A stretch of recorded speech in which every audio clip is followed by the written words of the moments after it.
Ruth, typology. According to multiple church fathers, Boaz's respectful love for and marriage with Ruth prefigures Christ's love for and marriage with his church. Chrysostom teaches, I quote, "Those things which happened to Ruth should be seen as figures, for she was an outsider and had fallen into extreme penury. But Boaz, seeing her, did not despise her on account of her poverty, nor was he horrified on account of her impiety, even as Christ received the church, who is both a stranger and laboring in need of great good things."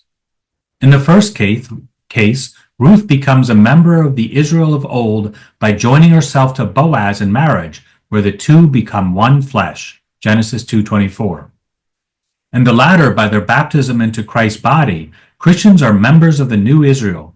Paul relates baptism to a wedding by describing a wedding as a great mystery, and a mean in reference to Christ and the church, Ephesians 5:32. Isidore of Seville observes that Ruth's incorporation into the assembly of Israel by marriage anticipates the time of Christianity when many Gentiles will be brought into the assembly of the new Israel, the church. Isidore also portrays the Israelite man who withdrew his right to marry Ruth by taking off his sandal and giving it to Boaz as prefiguring John the Baptist, who was only a friend of the groom, not the groom himself, and who deemed himself not even worthy to untie the sandal of the bridegroom. Ruth married Boaz and in time gave birth to Obed. Both Obed and his father Boaz are referred to as a redeemer, in Hebrew, Goel. Boaz acted as a kinsman redeemer. A kinsman redeemer had various duties that all centered around fulfilling duties that his closest male relative is unable to fulfill, including redeeming a kinsman from slavery, redeeming property of a kinsman, and rearing children of his kinsman if the kinsman died, all as signs of God, the ultimate redeemer.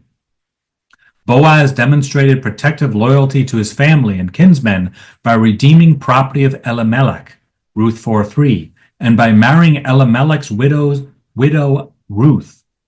Boaz's multiple acts of redemption are inherited by his son Obed, who in turn passes down the redemption to subsequent generations, including David, and finally to Christ, the ultimate Redeemer.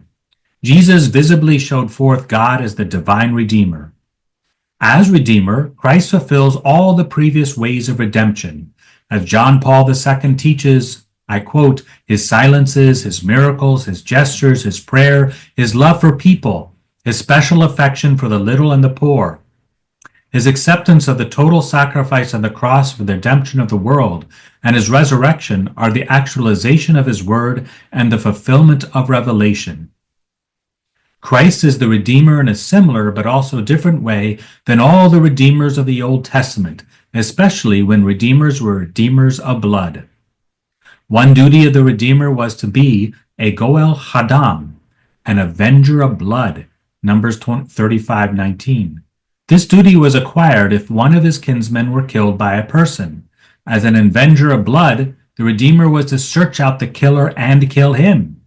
The only place that a killer was safe was one of the 6 designated cities of refuge overseen by Levitical priests, and only if the killer had killed unintentionally, Numbers 19.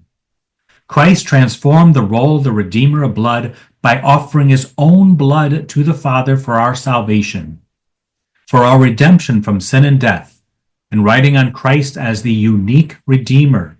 Benedict XVI states, I quote, "When in Matthew's account the whole people say, 'His blood be on us and our children,' the Christian will remember that Jesus' blood speaks a different language from the blood of Abel. It does not cry out for vengeance and punishment. It brings reconciliation. It is not poured out against anyone. It is poured out for many, for all. For all have sinned and fall short of the glory of God.